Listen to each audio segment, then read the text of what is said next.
Bom dia, povo de Deus.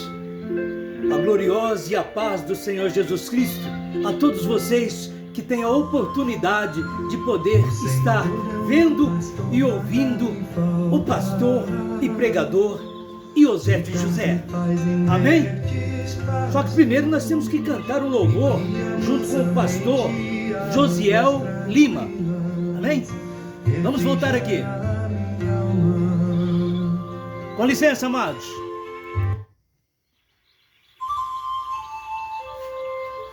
Aleluia. Vamos cantar junto com o nosso irmão aqui, hein? Em nome do Senhor Jesus. Salmo 23. Amém? Tá dando para ouvir aí, meus amados? Tá. O Senhor é meu pastor, nada me faltará. Deitar-me faz em verdes pastos, guia mansamente a águas tranquilas, refrigera a minha alma. Me guia pelas veredas da justiça, por amor do seu nome. Me guia pelas veredas da justiça, por amor do seu nome. Glória a Deus. Ainda que eu andasse pelo vale da sombra da morte, não temeria mal algum, porque tu estás comigo. Tua vara e teu cajado me consolam. Preparas uma mesa perante mim, na presença dos meus inimigos. Unges a minha cabeça com óleo, o meu cálice transborda. Certamente que a bondade e a misericórdia me seguirão todos os dias da minha vida. E habitarei na casa do Senhor por longos dias. Habitarei na casa do Senhor por longos dias, por longos dias, por longos dias. Aleluia! Glória a Jesus! Oh, meus amados irmãos, oremos. Não é? Todos os cristãos, você pode ver aí, até mesmo vocês, meus amados irmãos católicos, amigos católicos, você vai na missa? Você vai na missa, né? Aí o padre convoca todos a fazer a oração em coletividade, na comunhão ali. Então o que ele diz? Ele diz rezemos? Não, ele diz oremos. Aí todos vão rezar ou vão orar. Mas isso não quer dizer nada. O importante é estar elevando a sua mente, seus pensamentos ao Senhor, nosso Deus, Rei da Glória. Amém? E Ele está te ouvindo. E Ele está contemplando as suas emoções com relação aos sentimentos que você tem pelo Eterno. Quem é o Eterno, pastor? O nosso Senhor Jesus Cristo. Ele é eterno. Jesus Cristo, de eternidade a eternidade. Amém? Está um pouco torto aí, não sei, mas vamos lá, vamos orar. Senhor, nosso Deus, nosso Pai, te agradecemos pela rica oportunidade de estarmos formando este laço de companheirismo, ó meu Deus, com esses que agora podem estar aí acessando aí o YouTube. Senhor, eles vão pesquisar Regina Marilda e aí vão poder ouvir este teu servo né? E a tua serva, quando vem na oportunidade também, falando um pouquinho, meditando um pouquinho na palavra de Deus. Porque a palavra de Deus, ela já está escrita aqui para nós, meu Pai. Mas precisa de intérprete? Sim, precisa. Precisa. E o Senhor dá essa condição, né? Na unção do Espírito Santo, o Senhor nos dá esta condição. Em nome de Jesus. Os enfermos sejam curados nesta hora. Você está com alguma dor? Está com dor aonde? Nas costas? Na cabeça? Está com dores internas? É infecção? É na corrente sanguínea? Você não sabe de onde vem? O diagnóstico não é dado, apesar dos exames que você já fez? Mas olha, o Senhor é o médico dos médicos. Ele vai ajudar você. Basta somente crer. Senhor Jesus, opera maravilhas em todas as famílias, meu Pai. Abençoa, Senhor, os meus parentes, meu Pai, primos, tios, tias, irmãos, irmãs, minha mãezinha. Abençoa, meu Pai, os cunhados, as cunhadas. Vai abençoando todos, meu Pai. Pedimos que o Senhor, meu Deus, venha ao encontro de todos nós. Mas venha ao encontro, Senhor Jesus, venha ao socorro, primeiramente, dos mais necessitados, dos mais oprimidos, Senhor, daqueles que mais estão precisando, ainda que não tenham forças para pedir a Ti. Estamos pedindo por eles, Pai. Venha ao encontro de todos eles, Pai, e os abençoe em o nome do Senhor Jesus. Amém, amados? Você fez essa oração junto comigo? Você fez do seu jeitinho, tá bom?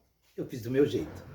Mas estamos orando ao Pai Nosso que estás no céu. Eu não sou detentor do nosso Deus, nem você é. Eu não posso dizer, Pai meu que está no céu, e nem você pode dizer isso. Mas o Senhor Jesus nos instruiu a dizermos, quando nós nos direcionarmos, né, a Deus, com as nossas palavras, com o nosso pensamento, ele nos direcionou a dizermos, nos ensinou, Pai nosso, que estás no céu. Oh, glória a Jesus. Oh, irmãos, tem que pôr óculos. Eu vou ler aqui, lá no fim da Bíblia, viu? Em 1 João, capítulo 3, e versículo 12. Está escrito, não sejamos como Caim, que pertencia ao maligno e matou seu irmão. E por que o matou? Porque suas obras eram más e as de seu irmão eram justas. Meus irmãos, não se admirem se o mundo os odeia.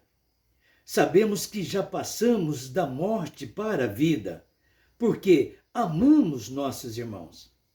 Quem não ama, permanece na morte. Quem odeia seu irmão é assassino. E vocês sabem que nenhum assassino tem a vida eterna em si mesmo. Nisto conhecemos o que é o amor. Jesus Cristo deu a sua vida por nós e devemos dar a nossa vida por nossos irmãos. Se alguém tiver recursos materiais e vendo seu irmão em necessidade e não se compadecer dele, como pode permanecer nele o amor de Deus? Filhinhos, não amemos de palavra nem de boca, mas em ação e em verdade. Assim saberemos que somos da verdade e tranquilizaremos o nosso coração diante dele. Quando o nosso coração nos condenar, porque Deus é maior do que o nosso coração e sabe todas as coisas. Amém. E glória a Jesus. Meus amados, vocês que me ouvem,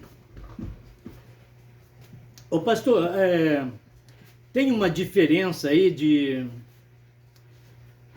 quando nós vamos lá na igreja e o pregador, ele fala lá do púlpito, com o que o senhor está fazendo aí nessa transmissão, aí pela internet, pelo YouTube.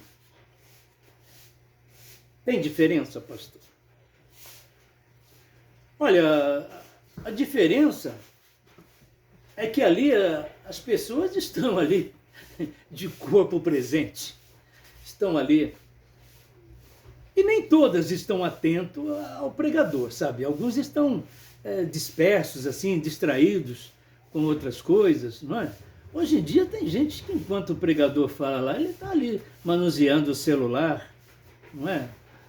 E tem jovens que estão ali também, o pregador está falando e falando lá, parece que ele está falando para as paredes, porque tem jovens ali que está convidando ou combinando com outro jovem, uma jovem com outra jovem, combinando para depois irem para um lugar diferente.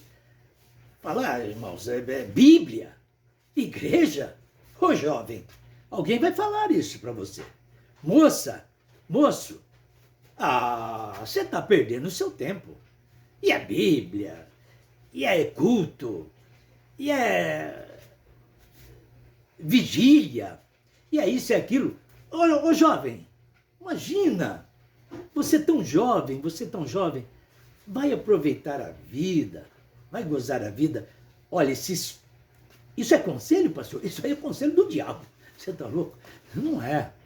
Temos tempo, ocasião para todas as coisas. Há um tempo determinado por Deus para nós realizarmos todas as coisas que nós queremos realizar, que nós queremos fazer. Então, procura saber estabelecer o que é o tempo para fazer isso, o que é o tempo para fazer aquilo, e faz aí ali o seu relatório ali de tempo. Hoje eu vou fazer isso, hoje eu vou fazer aquilo, mas primeiramente buscai o reino dos céus. Buscai a Deus em primeiro lugar. Antes de tudo, não importa se você está na faculdade, porque a faculdade, eu vou dizer para você, hein, é algo muito, assim, ajudador para formar os nossos profissionais aí em todas as áreas difíceis. Área da medicina, área da arqueologia, área da arquitetura, área da contabilidade, área da química, área farmacêutica, em todos os setores aí, desses que estão na universidade, é muito bom. Mas você sabe que quando um servo de Deus, uma serva de Deus, um jovem, uma jovem, ele ingressa na faculdade, olha, eu vou falar, viu? Ele perde as suas boas maneiras, os seus bons costumes, ele perde. Ele já não quer congregar mais, ele já não quer... Os próprios amigos lá da faculdade vão falar para você, você é o quê? Você é crente? Crente no quê, amigo? Você tem que crer no que você está estudando, com a sua cabeça nisso. Você vai ficar atrás de Bíblias, vai ficar atrás de pastor, atrás de... Imagina, rapaz, esses homens não sabem nem o que comeu ontem. Vamos aprender aqui, sermos instruídos aqui, pelos nossos professores aqui da universidade. E aí aquela jovem que cantava na igreja já sente vergonha de cantar. Não, agora eu sou uma universitária, eu não vou lá na frente cantar aí, ou também não vou cantar junto com o coral, não vou. É ridículo isso, é ridículo. O outro fala, imagina, eu posso comer lanche aqui na cantina, aqui um lanche bom, na cantina da universidade aqui, e aí eu vou pegar e dar a minha oferta lá na igreja e deixar de comer o meu lanche aqui na cantina? Vou nada, claro que não, vou guardar para usufruir em benefício meu. Você tá louco, meu? Você tá louco? Eu pegar o meu dinheirinho suado aí, às vezes eu tenho que trabalhar durante o dia, chegar em casa, jantar malemar, sair correndo, e toma condução, às vezes, até chegar no horário lá na universidade. Outros falam, ô pastor, pelo amor de Jesus, eu fiquei sem condições, eu precisei até trancar a matrícula. Já estava indo para o 2º ano lá na universidade, lá, precisei trancar a matrícula, não deu mais para pagar a mensalidade lá. E agora eu vou pegar o meu dinheiro e ainda vou ficar dando assim, assim jogando ao léu aí, sem saber do que é feito o meu dinheirinho. Vou nada. Então vem muitos pensamentos, sabe? Sem contar os namorinhos, né? Os namoricos ali, terceiro dia de aula ali, a menina já arrumou um namorado e o rapaz já arrumou uma namorada. É minha namorada de universidade, vamos nos formar aqui junto. Vocês vão formar nenezinho por aí. Porque hoje é tudo tão liberal, não é? E aí aquelas gravidez indesejadas, a moça acaba com a sua juventude, o moço acaba também com a sua juventude, e vira um balaio de gato. E eu vou dizer para você, e o que nós faz? Ora, fica com a palavra de Deus. Você viu o que eu li aí? O senhor vai pregar, pastor? Eu vou pregar. Vamos lá. O que nós vamos pregar? Vamos começar por onde nós lemos aqui. Sobre 2 irmãos. Os primeiros 2 irmãos na terra. Na terra. Eles corriam para lá e para cá no Jardim do Éden, pastor? Não, eles nasceram fora do Jardim do Éden. Nasceram numa terra rústica, onde o pai deles suava, né? Suava para poder dar alimento para eles. Eles nasceu Caim e nasceu Abel. Eles eram gêmeos? Ou Caim nasceu tal e depois de 9 meses, ou 1 ano, 2 anos, nasceu o Abel? Não, eles eram gêmeos. Eles eram gêmeos. Sim, os 2. Amamentavam-se juntos, a mãe deles dava mamar para os 2. Olha, foi uma luta para Eva, hein? Ela nunca tinha visto isso na vida. A barriga cresceu, o que é isso? E foi crescendo, crescendo. E ficou bem grande, porque eram 2. A Bíblia vai dizer aqui, ó, que o Caim era filho do maligno, hein? O maligno plantou uma semente lá em Eva. É duro de você aceitar isso? E depois ela deu do mesmo fruto, que não é maçã coisa nenhuma, deu do mesmo fruto para Adão. E ali no mesmo útero se formou 2 espermatozoides, um do maligno e o outro do Adão. Entraram ali naquele útero. E aí se formou os 2. Cada um com uma natureza. A princípio, quando nenezinhos, parecia tudo bem. Um chorava aqui, o outro chorava ali, um mamava aqui, o outro mamava ali, e tudo bem, e balançava um, e daqui a pouco balançava o outro, então estava tudo certo, tudo igual. Aí eles foram crescendo, foram instruídos com as histórias sobre Deus, porque Adão tinha uma referência muito grande, uma experiência muito grande com Deus, porque na viração do dia, lá no Jardim do Éden, enquanto Adão nem tinha Eva, ele era um solitário ali. Tinha companhia dos animais e de tudo mais, né, da natureza, mas ele não tinha uma companheira. Mas Deus, na viração do dia, vinha passear com Noé ali pelo jardim. Tem uma conversa com Noé, bater um papo. Mas como Deus vinha, descia? Não, na mente dele. A graça de Deus, o poder de Deus. Deus é onisciente. Ele falava na mente de Adão. E Adão ouvia tudo, sabe? Ia andando e caminhando, e Deus falando com ele, né? Aí depois o que tinha que acontecer? Depois Adão ia dormir, Então, Deus deixava ele lá, aí ele ia dormir lá, num cantinho, lá, alojado, lá. sem roupa, sem um cobertor, sem nada. Ia dormir lá. Não sei que clima que era aquele que tinha no Jardim do Éden, mas devia ser algo muito especial que Deus colocou o homem ali. Mas ele ia dormir. Deus olhou assim, viu ele lá encolhidinho e disse: não é bom que o homem esteja só. Eu vou lhe fazer uma adjuntora, uma auxiliar, uma ajudadora, uma companheira. Pode fazer. Aí não tirou da costela dele, não. Está escrito lá que foi tirado do lado do Adão. Ele adormeceu, bom? Ele adormeceu e foi tirado do lado dele. Não foi tirado da costela do Adão. Não foi. Não foi nenhuma amputação ali de costela que Adão sofreu, não. Não foi. Foi tirado do lado. O que significa do lado? Ela foi feita do mesmo barro. Foi soprado nas narinas dela também? Foi. Ah, mas a Bíblia não conta isso. A Bíblia não conta muita coisa. Isso daí deixa para os pregadores. A Bíblia nos dá um... né? E depois nós que entendemos. Não é que somos, nós entendemos.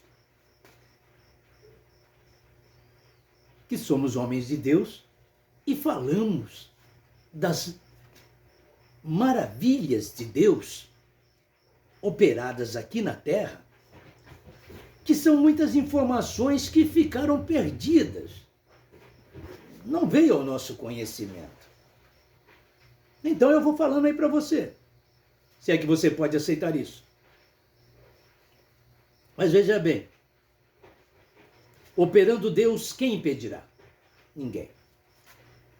Então os dois vão crescendo ali. Agora eu já estou falando fora do Jardim do Éden, tá bom? Você acredita que Deus colocou 2 querubins ali na entrada do Jardim do Éden, com espada flamejante, diz aqui a Bíblia, o que eu também não posso acreditar? Quem foi que viu esses querubins? Quem garante que realmente eles estavam ali com espada flamejante? Quem é que garante? Ou você está desmentindo a Bíblia, rapaz? Cuidado, você vai morrer. Eu não estou desmentindo nada. Eu estou falando quem é que garante. Nós sabemos que está aqui, alguém registrou. Foi Moisés? Dizem que foi Moisés, mas não foi Moisés, hein? Moisés tinha muita ocupação lá no tempo dele, lá para lidar com aquele povo todo lá, 2, 3 milhões de pessoas lá que estavam ali acampados em tendas, e cada um do jeito que podia, e ele administrando e liderando aquele povo ali, e fazendo consulta, e aquilo, ele tinha muita ocupação. Ele lá tinha tempo para ficar escrevendo histórias que ele nunca ouviu falar. O que ele sabia, sabe o que é? Histórias egípcias. Do Egito ele conhecia. Ele conhecia as leis lá do Egito, ele conhecia os costumes do Egito, ele conhecia as arquiteturas do Egito, né? Porque ele mesmo era um arquiteto, mas no mesmo tempo ele fazia parte do exército egípcio. Era um capitão aí, viu? Se não fosse general, hein? Saía no campo de batalha para batalhar, matava muita gente? Claro que matava, ele era um soldado, um guerreiro, um general. Ele matava mais gente do que qualquer um outro. Ele matava. Ele era um egípcio. Era um israelita, mas no entender dele, até que ele não tomou conhecimento de quem era a mãe dele de verdade, a família dele de verdade, a origem dele de verdade, ele era um egípcio. Ele agia como um egípcio. Ele estudava com os egípcios, conhecia as leis dos egípcios, falava no sotaque dos egípcios, porque ele vivia dentro da corte palaciana. A mãe dele mesmo que ensinou todas as palavras para ele. A mãe dele era uma princesa ali, a filha do faraó. Então ele estava sendo preparado na dinastia faraônica, para ser, quem sabe, futuramente, um próximo faraó. O próximo faraó seria o herdeiro do trono, o filho do faraó. Mas caso desse algum problema lá com o herdeiro, aí vinha o sucessor, que era o Moisés. que estava ali, era um príncipe também. Mas enfim, mas tudo isso aconteceu. Todas essas coisas aconteciam. Acontece que quando Moisés ele ficou sabendo que ele tinha irmãs que eram hebreus, que eram aqueles escravos, que ele muitas das vezes mandou surrar eles, para eles amassar mais barro com o pé ali, barro com palha, para a fabricação de tijolos. E as mulheres trabalhavam também, ô pastor, claro que trabalhavam. As mulheres eram incumbidas de trazer a palha. Iam lá, sei lá que distância lá, e buscar as palhas e trazer aqueles feixes de palha nas costas, com aquele sol escaldante. E elas vinham e traziam as palhas, jogavam as palhas, misturavam. Não sei qual é o segredo de misturar palha com argila para dar aquela a fixação. Me parece que a palha era o princípio ativo ali do endurecimento do tijolo. Mas não era esses tijolinhos, não era tijolo, hein? Era tijolo grande. E fazia para as edificações dos egípcios. E faziam.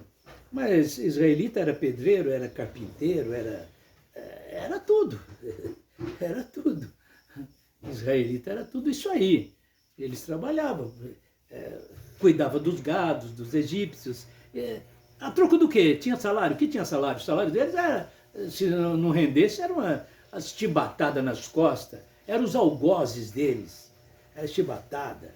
E se parasse de pisotear aquele barro ali, naquela espécie de um lamaçal ali, e vai jogando palha e vai pisoteando ali, e depois os outros vão recolhendo aquele maço aquela massa que já foi pisoteada, e os outros vai batendo nas formas de tijolo. Era uma luta terrível. E tinha hora do almoço, tinha hora de café, que nada. Saía de casa, comia alguma coisinha, chegava lá, tomava, fazia o servição que tinha que fazer, e aí depois, bem de tardezinha, já quase no escurecer, voltava para casa para tentar comer alguma coisa.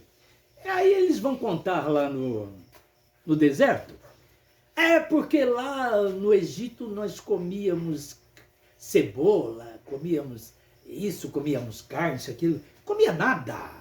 Eles comiam um mingauzão lá. Você lembra daqueles nossos amigos, irmãos aí do tempo da escravidão aí, que não faz muito tempo? Escravo. Escravo come o quê? Escravo comia mingauzão naquele panelão lá para repartir para todo mundo ali na senzala ali, para todo mundo. Escravo é escravo em todo tempo. Escravo não tem direito a nada. Coitadinho, só apanha. Escravo veio nesse mundo para sofrer. Ele veio escravo. Se ele nasceu escravo, ele está perdido nesse mundo. Seria melhor estar no inferno. Ser escravo é a pior coisa que pode existir. Ser escravo. Mas hoje em dia tem escravos. Claro que tem escravos. Paga-se um salário para aquelas pessoas trabalhar 10, 12 horas. Às vezes uns falam, eu só trabalho 8 horas aqui, mas eu ganho salário para isso. Você é um escravo, amigo. Você é um escravo, amiga. É escravo. E ali a escravidão está maquiada, que ela não existe mais, em forma de uma contribuição ali salarial. Mas enquanto você ganha um salário mínimo, em cima de você, o seu patrão ou patroa aí, ele ganha 20 vezes em cima de você. Só você coopera para o seu patrão, sua patroa, arrecadar 20 vezes só com você.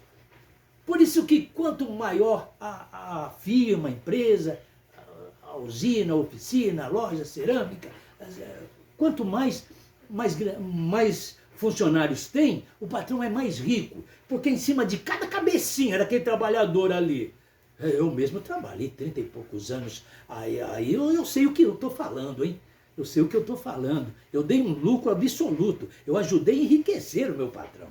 E os demais que trabalhavam comigo também. Então eu trabalhei muito com argila, sabe?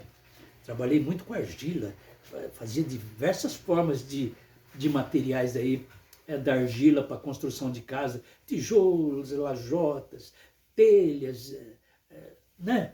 Telhas de todas as formas aí, entendeu?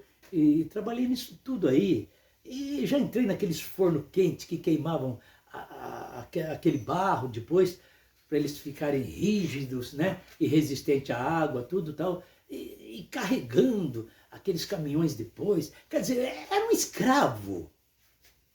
Era um escravo.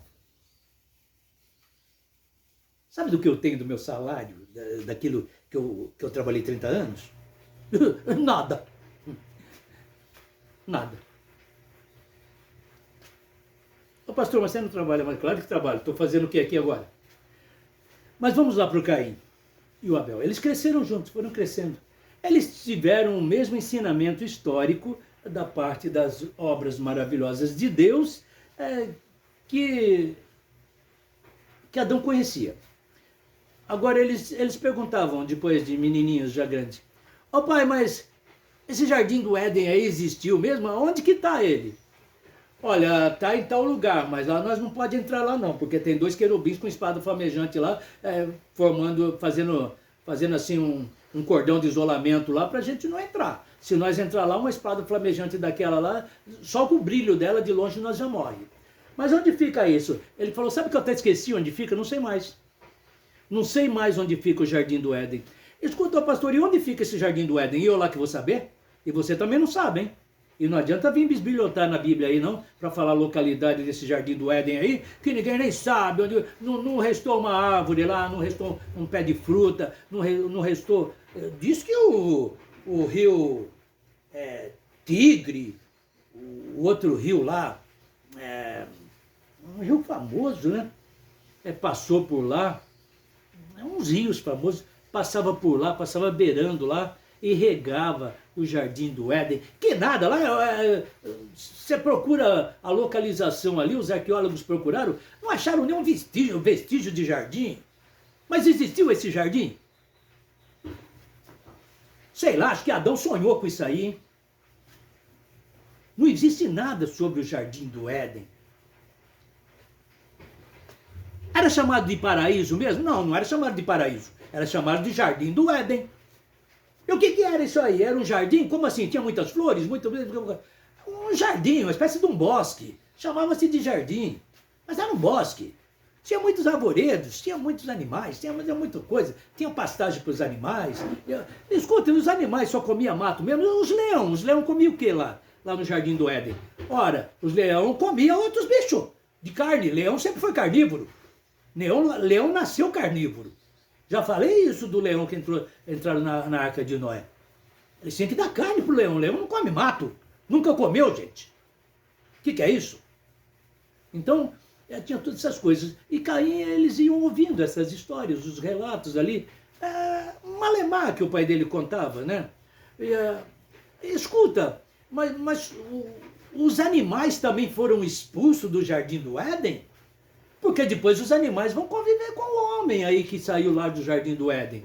Os animais também foram expulsos do Jardim do Éden? Olha, saíram sim. Saíram sim, saíram depois. Mas saíram, aos poucos, e foram se espalhando aí, pelo mundo de então, né? Daquele mundo de outrora. Né? Foram se espalhando lá e tal. E tanto é que depois o Abel criava ovelha. Aonde ele arrumou a matriz de uma ovelha para uma ovelha macho, uma ovelha fêmea, para depois fazer um rebanho de ovelhinha? Foi o Adão que começou com esse negócio do rebanho de ovelhas aí, de criar ovelha. Mas não criava só ovelha não, criava outro tipo de animais também, que eles, não sei se eles